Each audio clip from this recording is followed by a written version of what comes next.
I think so many of the things that we do in life to overall improve our health, it really can improve so many different areas. So, for example, with body composition, tend to equate it back to metabolic health. And so, the reason I'm really passionate about people improving their body composition is that if you do so, you will naturally improve your metabolic health. And for that reason, you will naturally live a fuller life, a more active life, a more energized life, and be stronger so that you can pursue all your dreams and also, maybe be able to do more of the things that you want to do later in life. And I'm really passionate about that entire topic. Hey, this is Ari. Welcome back to the Energy Blueprint podcast. With me today is Vanessa Spina, who is a sport nutrition specialist and biomedical scientist and the best-selling author of Keto Essentials. In this episode, we focus on her take on how to do intermittent fasting, time-restricted eating, and how to optimize your carb intake for your specific goals and personal context. So enjoy hearing Vanessa's take on all of these subjects and how to best do these things in your life. So welcome to the show, Vanessa. Such a pleasure to have you. Thank you so much for having me. I'm truly honored to get to chat with you today. Okay, so let's jump straight into it. So the focus of your work is very much centered around body composition. Tell me why. Why is body composition so important? Is it just for vanity, for aesthetics, or is there something beyond that? I think so many of the things that we do in life to overall improve our health, it really can improve so many different areas. So, for example, with body composition, I tend to equate it back to metabolic health. And so the reason I'm really passionate about people improving their body composition is that if you do so, you will naturally improve your metabolic health.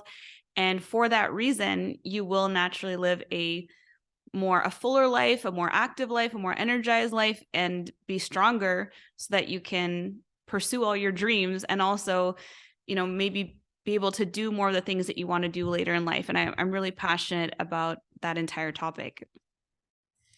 Okay, so there is a group of people, including some obesity scientists, but it's certainly not the dominant position, who say that being overweight doesn't relate to one's metabolic health very strongly, and that it's possible to be a metabolically healthy obese person or overweight person.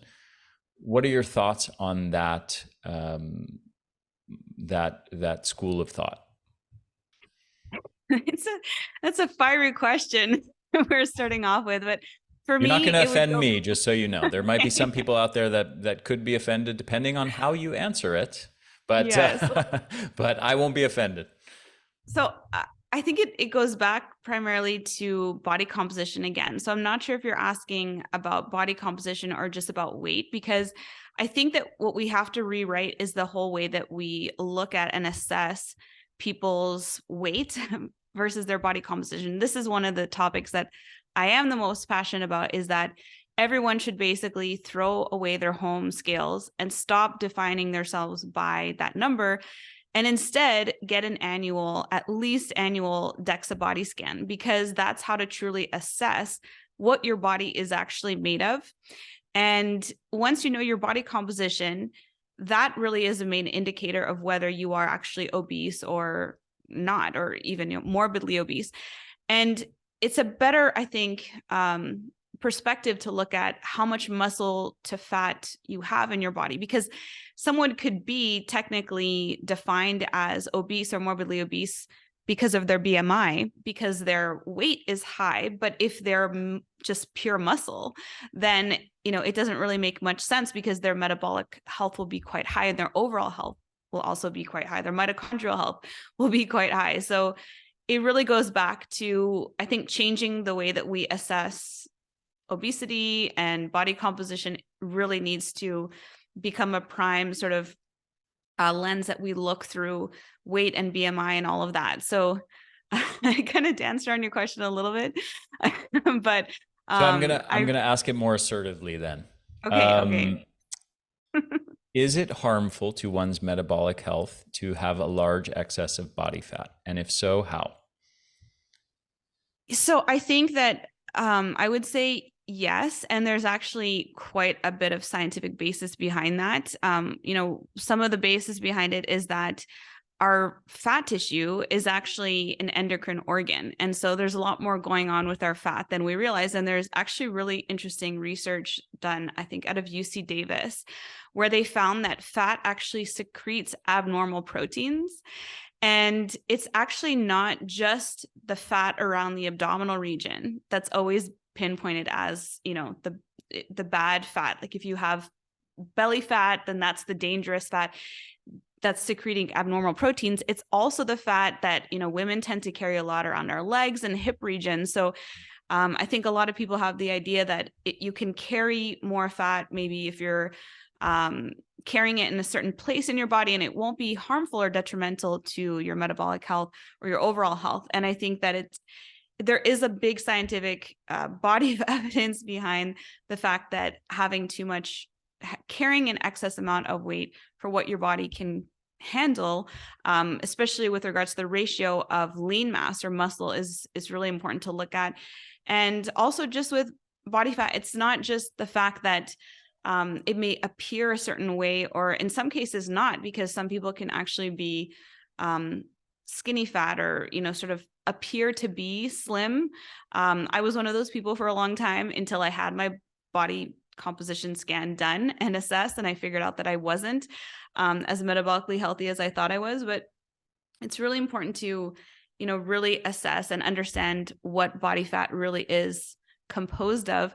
And I would say not all body fat is actually bad for you. You can actually have good body fat. You can have brown body fat or brown adipose tissue, which is, more dense in mitochondria. But overall, to just answer your question, I don't think that it's possible to be very metabolically healthy if someone is morbidly obese. And I think that it's a strange notion that people are putting forward. I agree with you completely, just so you know. And I think that there's lots and lots of good evidence to suggest that excess body fat is very harmful to metabolic health, particularly in causing insulin resistance. So what about being under-muscled? Do you have any thoughts on the metabolic harm from not having enough muscle mass on your body?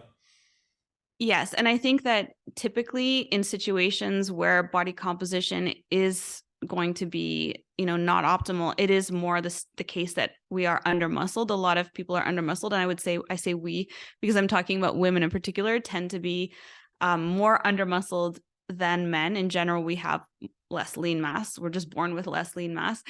And so, one of the things that muscle gives us is not just strength, but it also gives us vitality. It also gives us the ability to have a higher metabolic rate.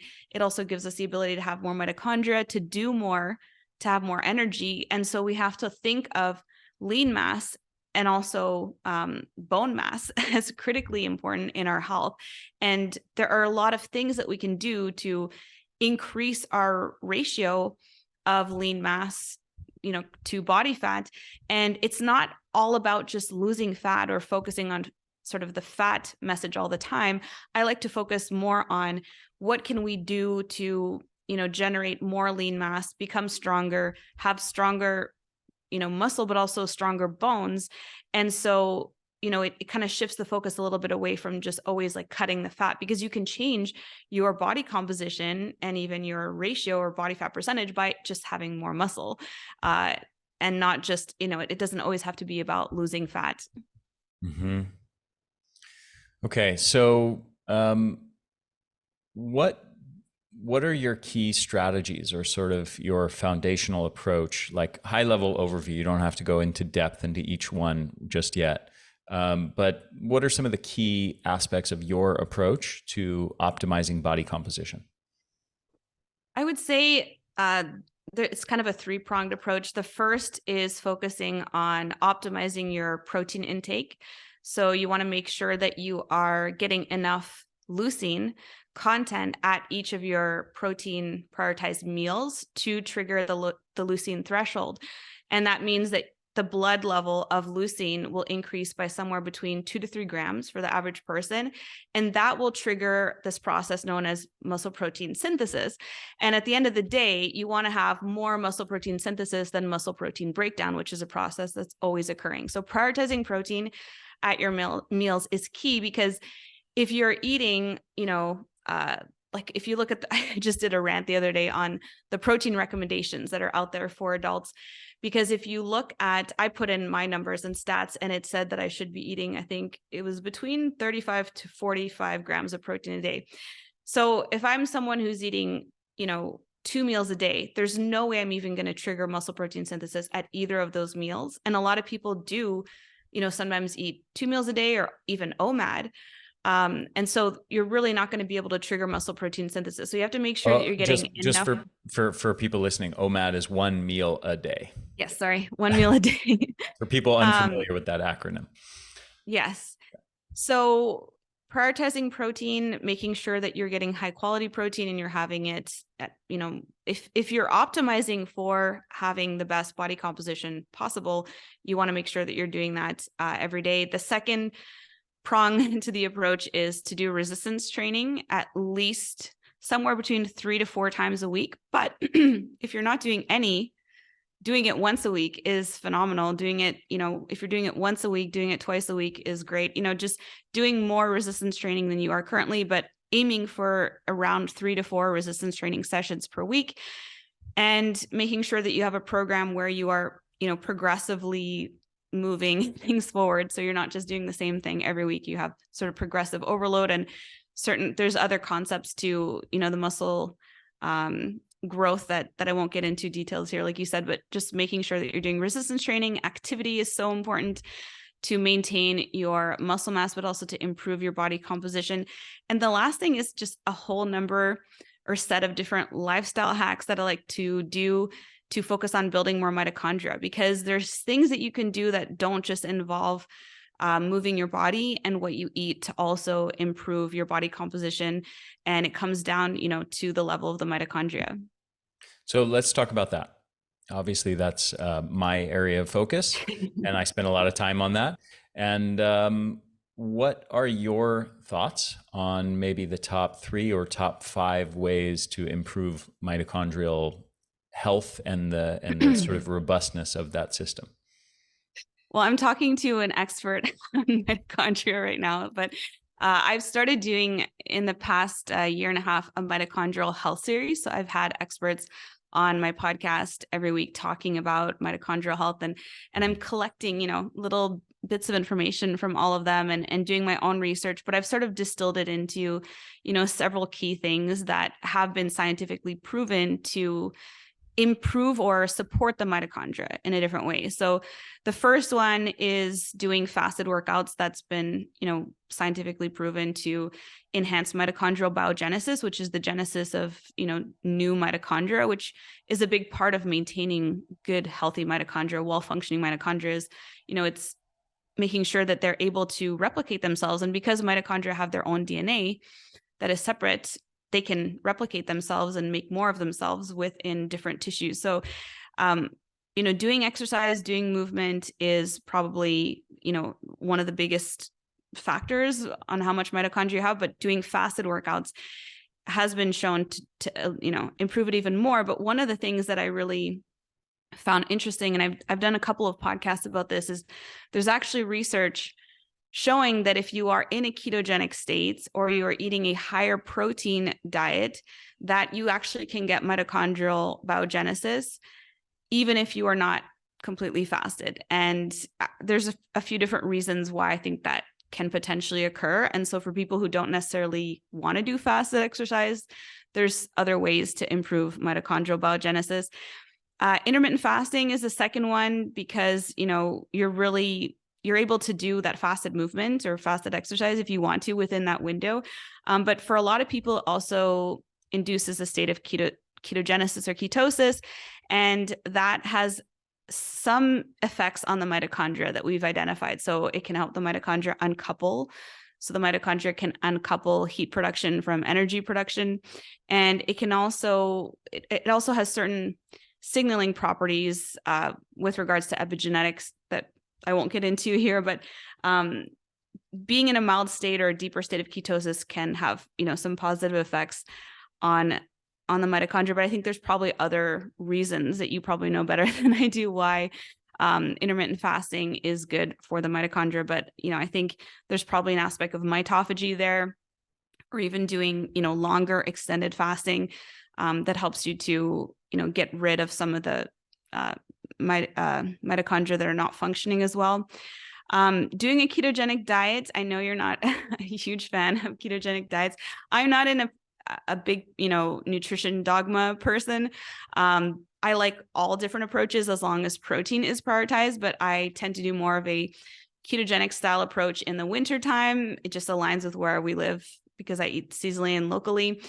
And I'm in Northern Europe, so it works out really well. And then in the summertime, I do more of a local seasonal approach, which has more carbohydrates in it. But keto is really interesting because, again, it's a fasting mimetic, and it activates AMPK, a lot of different pathways that are similar to being fasted, and so has similar potential effects, autophagy, mitophagy. And also when you metabolize fat, there's a couple of really interesting things. So with regards to the mitochondria, the first is that fat generates way more ATP than glucose or amino acids. So more than twice as much. I think you get like over 100 ATP from metabolizing fat and making in the TCA cycle. Per gram. Per gram, yes. And then with pyruvate or with amino acids or with glucose, it's like 40-ish or something. So it's more than double the amount of ATP. But a really interesting thing as well is that you sort of enter the electron transport chain one step ahead. And so the electron tunneling is more rapid as well. So you're producing ATP a little bit more efficiently as well as making more of it. So I think it's one of the reasons that it's important to be metabolically flexible and be able to, burn fat as well as glucose. And so the last couple are red light therapy. I'm a huge fan of red light therapy because it supports our mitochondria in making ATP, also making metabolic water at cytochrome C oxidase. And these chromivores that absorb red light, I think, are absolutely fascinating. And there's a lot of different mechanisms through which, they're supporting the mitochondria, with regards to nitric oxide and other things. But I just think that everyone should be getting some red light therapy, whether it's naturally through exposure to sunrise and sunset every day or through owning some high quality, high powered red light panels and doing it, in the comfort of their home.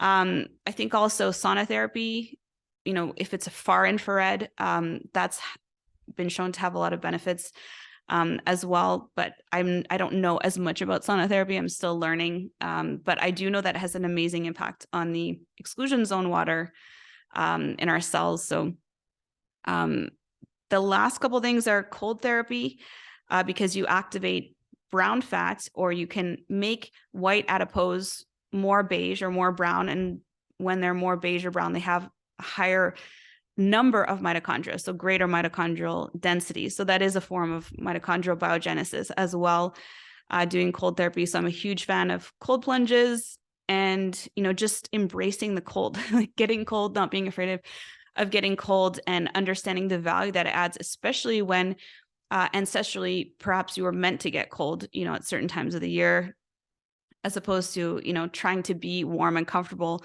all the time, which we tend to do in our modern environments. And the last is really prioritizing rest and recovery. And that's something that I talk about often on the podcast is, we talk about fasted exercise and like all these hormetic stressors and metabolic adaptations.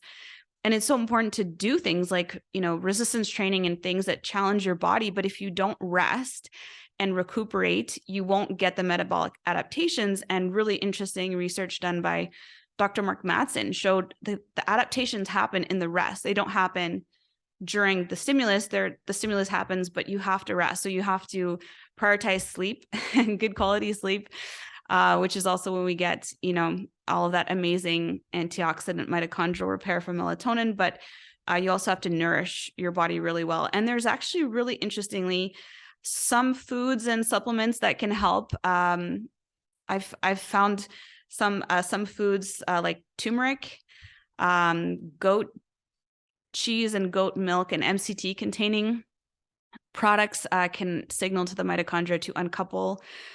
Dark chocolate, vitamin C, are a couple others that are less well known but have been shown to support the mitochondria. And so those are the main sort of components to the lifestyle and sort of biohacks that I like to do. Great. I think that's a wonderful list. Let's talk more about keto in particular. So let's go into some of the nuances here. And don't worry, I won't be antagonistic.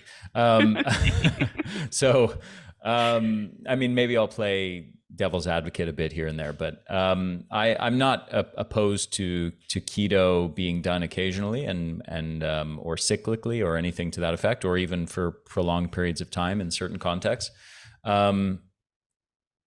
Having said that, there are a number of anecdotes, many anecdotes, particularly of women who have done long-term keto and experienced negative effects. And I'm wondering if you have any thoughts on why, or if you feel they've done something wrong, or what's going on there. It would be so hard for me to speak to that because I'd have to know what they were doing exactly. Okay. And I say that because I'm going to say that there's just so many misconceptions about what keto is and also what the state of ketogenesis is. And there's not just one sort of road, one path to Rome to get to a state of ketogenesis. You can actually get there even with a high carb diet. There's actually studies shown with enough caloric restriction, you can actually get there. But what I found through working with thousands of people in the past several years is that a lot of people think they're doing keto when they're not. There's even research showing, like, there was a paper that came out, I think last week, showing that keto was bad for cardiac health. And they were using, I think, 150 grams of carb a day on a self-reported 24-hour assessment. So I think the definition of keto, I've always said it has like a bad sort of branding because it was always associated with ketoacidosis, that a lot of people, it almost has this negative connotation, where I like to think of it as like a low carb, prioritized protein approach with nutrient dense food and selective carbohydrates. Like that to me is such a better way to look at it. And yeah, it would be really hard for me to opine on like what was going on in those particular situations unless I could see exactly what they were eating and like what the issues that they had were. But I can address the fact that, some of the complaints that people have are typically related to like thyroid and hair issues. And what I've seen a lot of times, what's happening there is that it's more a result of like chronic dieting and just not eating enough calories. And you can do that on a lot of different diets. So like if someone's eating like 1,000 calories and they're doing like protein sparing modified fast, because that gets you into ketogenesis, and they're doing it, every day for months and months, I could see how that could probably cause some issues. But yeah, it's really hard for me to opine without seeing like what they were actually doing. And a lot of the criticisms against keto are that it negatively affects the thyroid, whereas I tend to be more, I tend to think that it more has to do with making the body more sensitive to the thyroid in the same way that the body becomes more sensitive to insulin, which is one of the things that keto is so great for. If it's done well, it really helps overcome insulin resistance. And there's a lot of evidence, showing that. So I don't believe that it's for everyone. I do think that ancestrally our bodies are designed, to go into ketogenesis very easily. Many people wake up in the morning with being in a mild ketotic state.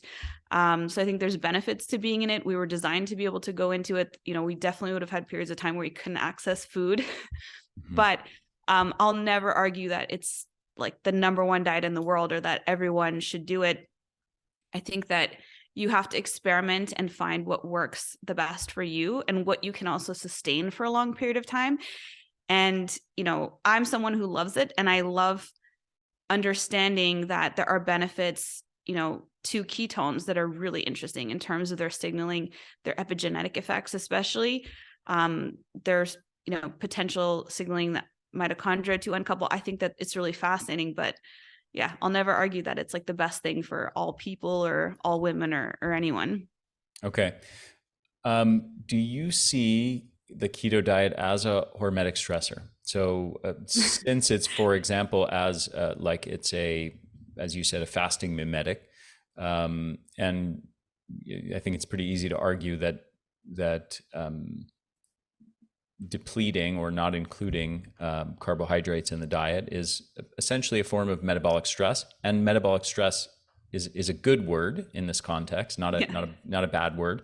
And I'm as you know, Vanessa, my next book is on the subject of the benefits of metabolic stress. But one of the characteristics that defines healthy metabolic stress is that it's intermittent in nature and it's not chronic. For example, exercise is profoundly, enormously healthful. There's a strong case that fasting is very healthful as well. And we could go on down the list of other types of hormetic stressors here as well, hot and cold, for example. But when one of these becomes chronic rather than intermittent, it can become a form of harmful stress rather than helpful stress. Now, obviously, the time durations probably differ between something like fasting versus high intensity interval training. Interval training, we're talking about minutes. Fasting or intermittent fasting, we might be talking about days or weeks or months or something like that.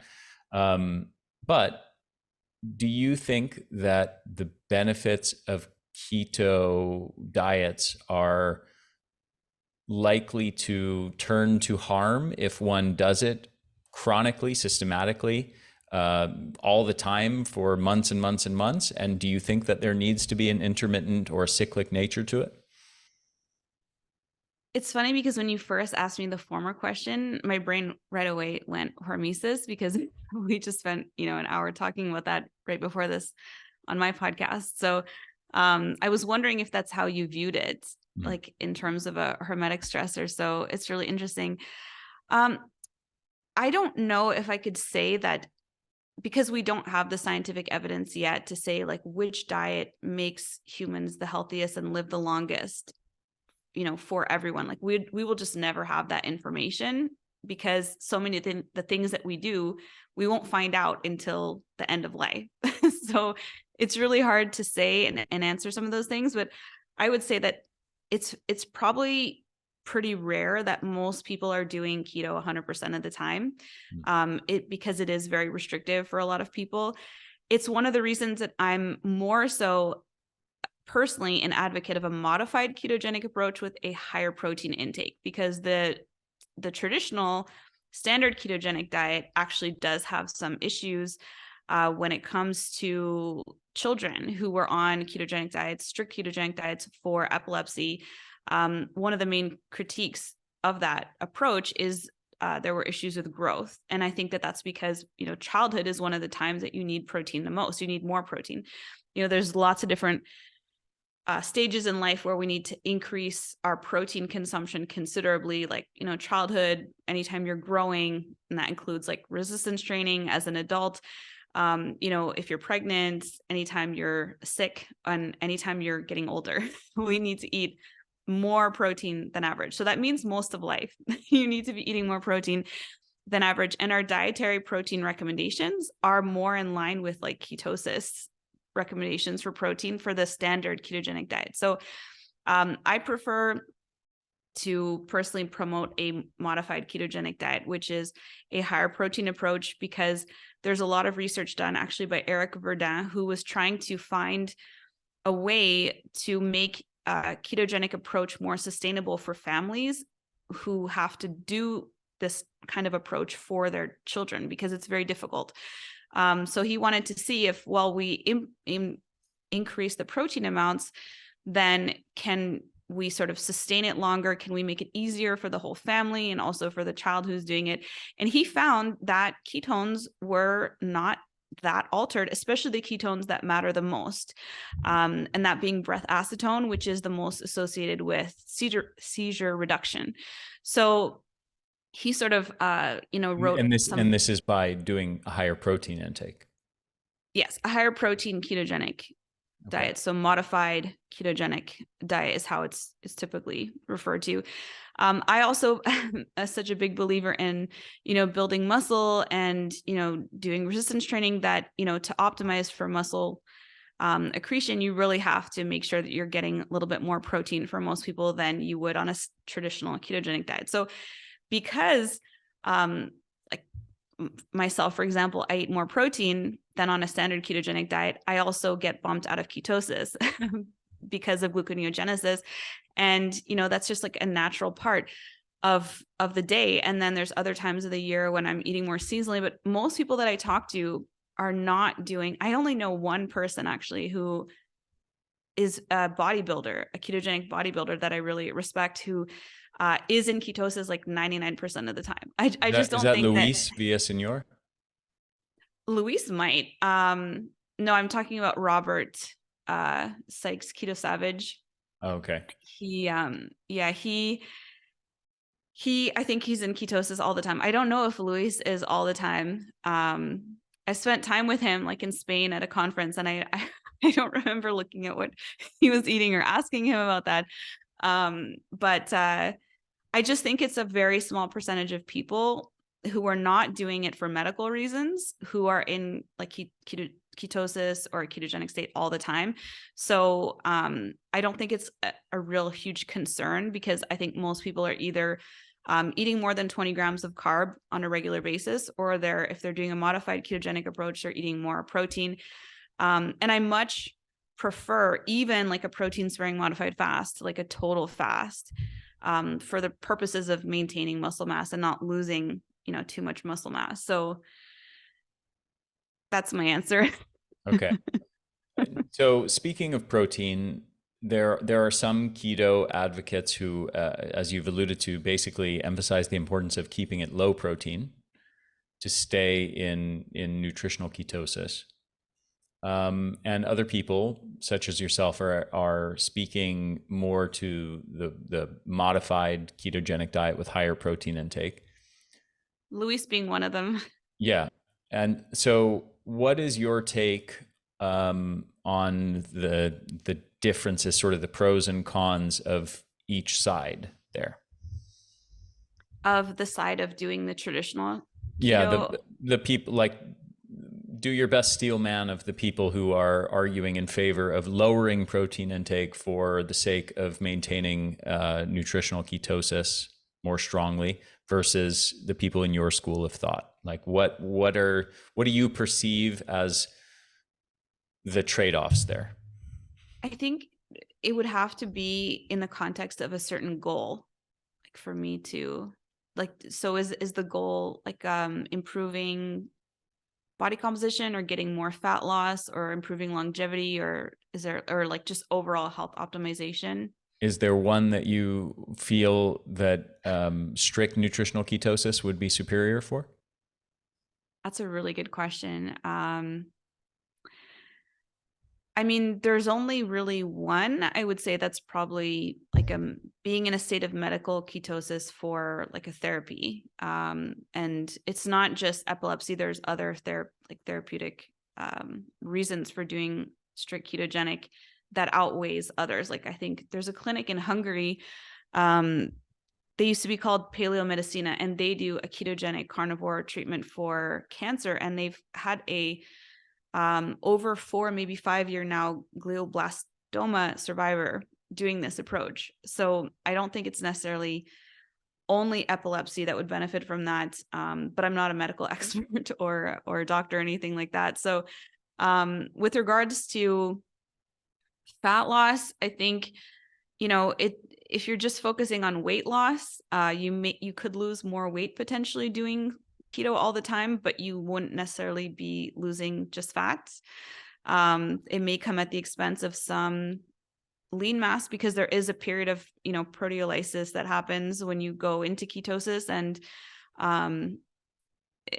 I think that, potentially someone might just not be eating enough protein to, again, trigger muscle protein synthesis by getting enough leucine, because they would be afraid of gluconeogenesis. And that's something that I try to speak about a lot, because you don't need to fear, this gluconeogenesis boogeyman that so many people fear, that eating too much protein will somehow be detrimental to improving, their body composition. And, we really have to focus on, like, it's just the fat you want to lose, not necessarily the lean mass. So I'm not sure that it would have potentially, I think if someone was optimizing for longevity, I think potentially it could have some effects because of the epigenetic effects. So like acting as HDAC inhibitors. And there's other epigenetic effects that are being discovered still, and perhaps the mitochondrial uncoupling of ketones. But I think the role itself of ketones, we're still understanding, why ketones have all these amazing effects, and especially with regards to like seizure reduction. We're still understanding some of the mechanisms there. So I'm way more a fan of modified higher protein approaches. I think for most people who are just looking for improving body composition, for, optimal overall like energy and wellness, with, and not saying having to do that all the time, but just with regards, in comparison to standard ketogenic diet, I unless there's like a real medical reason there, I'm not sure it has any other advantages. Although I will say, initially, when people are first wanting to improve metabolic flexibility, it can be helpful to do either keto or like a fast for some people, not for everyone, to help them get into more of a fat burning mode. But for others, it has to be a more gradual approach. So, well, where does intermittent fasting and time restricted feeding fit into this equation, fit into your formula for improving metabolic health and body composition? Well, I've been a proponent of intermittent fasting because I like the fact that it does get some people into a light ketosis. I don't think that it's necessarily superior to like a calorie reduced diet. I think we've seen that a lot in the research, that, groups with, caloric reduction or who are just doing time restricted eating don't necessarily get any benefit. I'm a big fan of Dr. Sechin Panda's work, and his research has shown that eating earlier in the day is really beneficial, and having, sort of a breakfast and lunch intermittent fast, and maybe having a lighter or even no dinner, it can be really beneficial. And it also helps to align with the circadian rhythm. And I've really been intrigued by his work on that and sort of that approach. And it actually influenced me to change my personal pattern of intermittent fasting. For years, I did like the 16-8, lunch and dinner.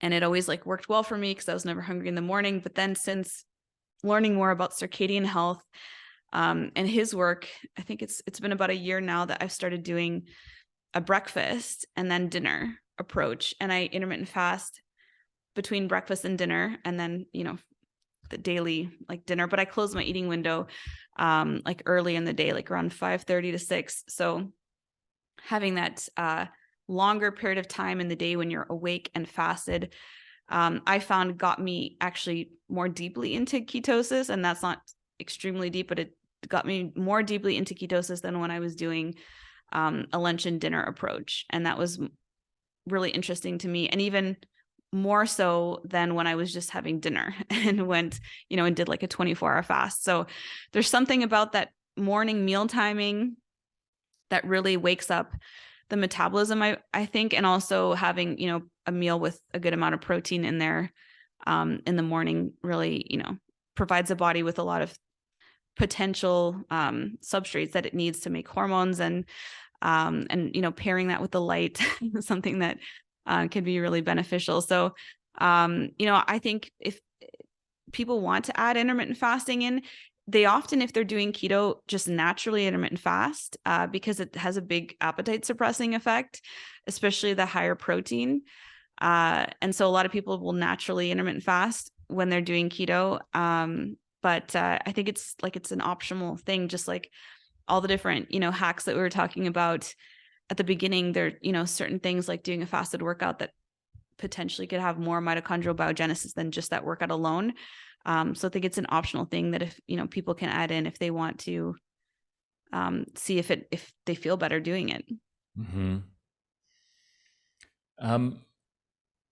What are your practical recommendations around the implementation of keto and how many carbs one should consume in the context of either men versus women? Are there any differences in your recommendation there? And then let's say the context of somebody who's very overweight and largely sedentary versus somebody who's an athlete, who's lean and who's doing a lot of physical activity.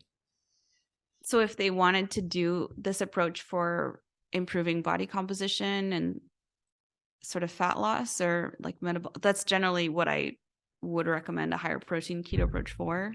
Mm-hmm.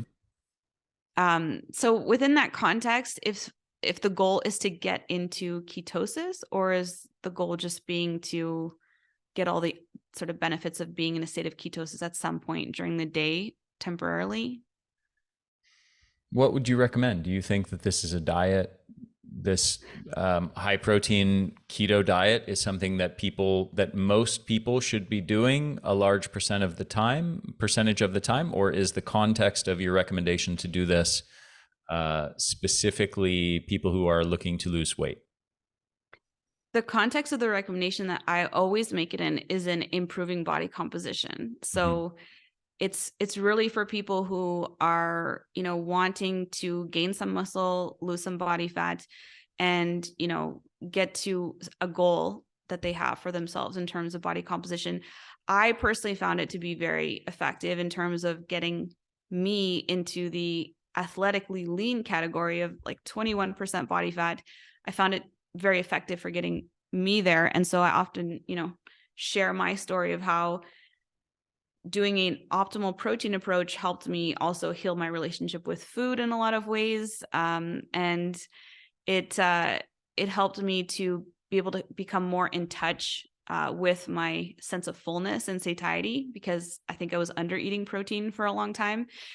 And doing resistance training is a huge, aspect and component of that. But for someone who is wanting to improve their body composition and they want to try out this kind of approach, and again, it's important to try out all kinds of different approaches to find the one that you feel the best at. For, I think, most people, going down, either gradually, if that's something more preferable to you, to about 20 grams of carbohydrate, total carbohydrate, is going to be the quickest way to get your body into ketosis. And not going above 20 grams of total carbohydrate is more likely to keep someone in ketosis, but it depends on other factors like how much intermittent fasting you're also doing, because someone, and also how active you are, because someone can be sort of in ketosis overnight and then get more deeply into ketosis by doing a little bit more intermittent fasting for a few hours, or they can get more deeply into ketosis by having breakfast and then, fasting later.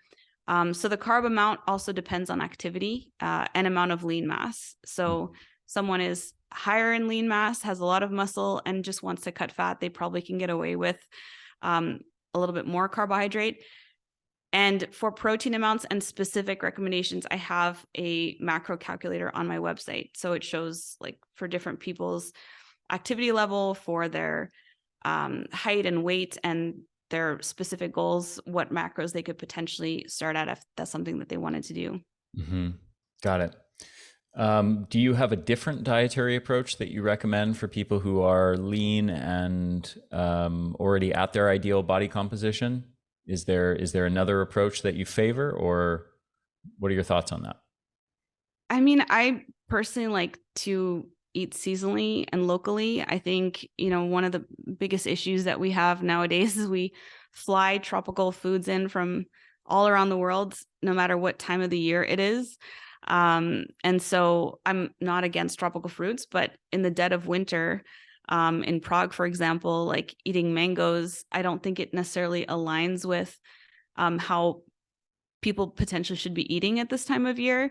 And it adds to a lot of like transportation costs and also a lot of pollution. So I think if you are someone who is like getting lots of light all day and you are, able to be really active, then, eating seasonally, eating locally is going to work out. And if you're someone who is not very active and you're in a place that's very cold and dark, eating seasonally and locally is also going to make sense.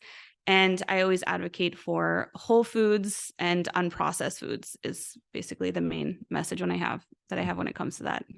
Got it.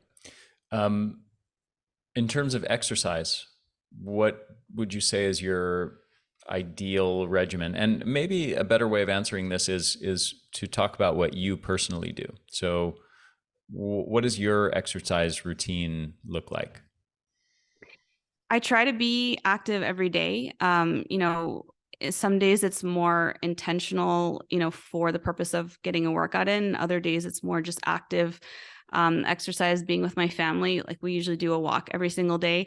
And my goal every week is to do 3 to 4 sessions of resistance training a week. And it's something that is really important to me. So I prioritize it above pretty much everything else.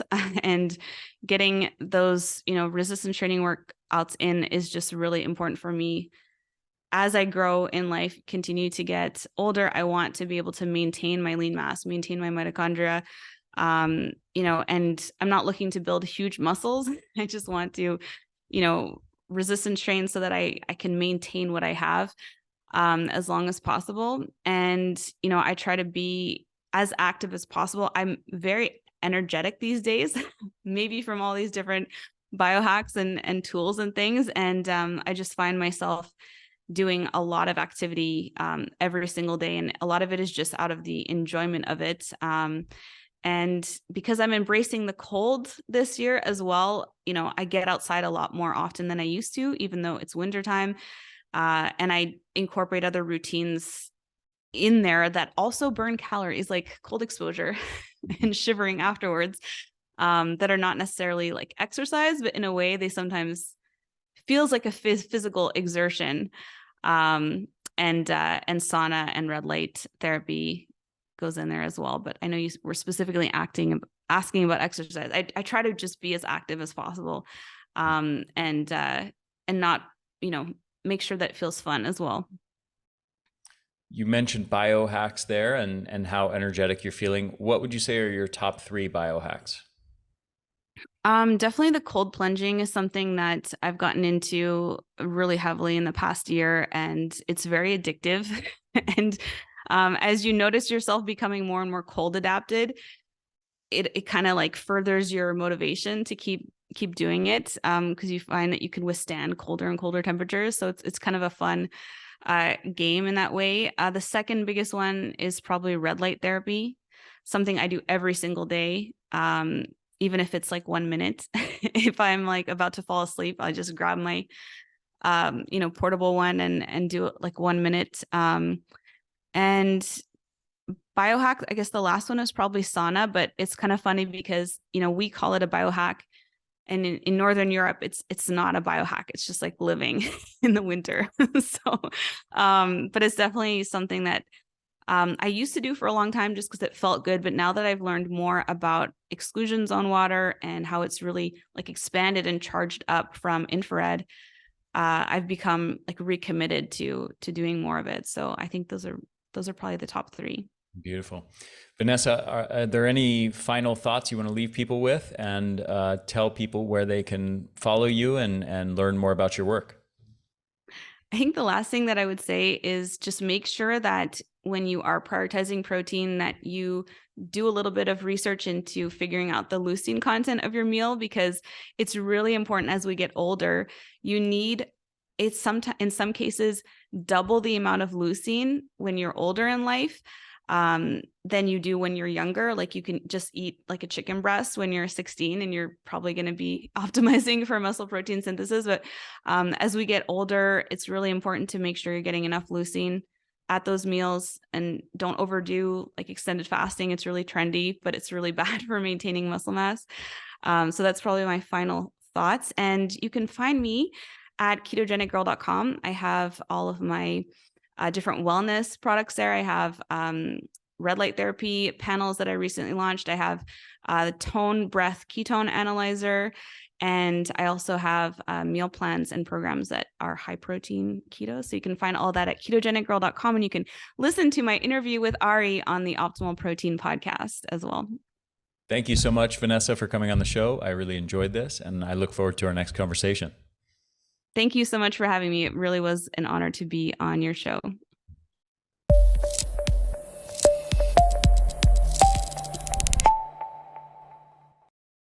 Hey there, this is Ari again. Thank you so much for listening to this episode. I hope you enjoyed it.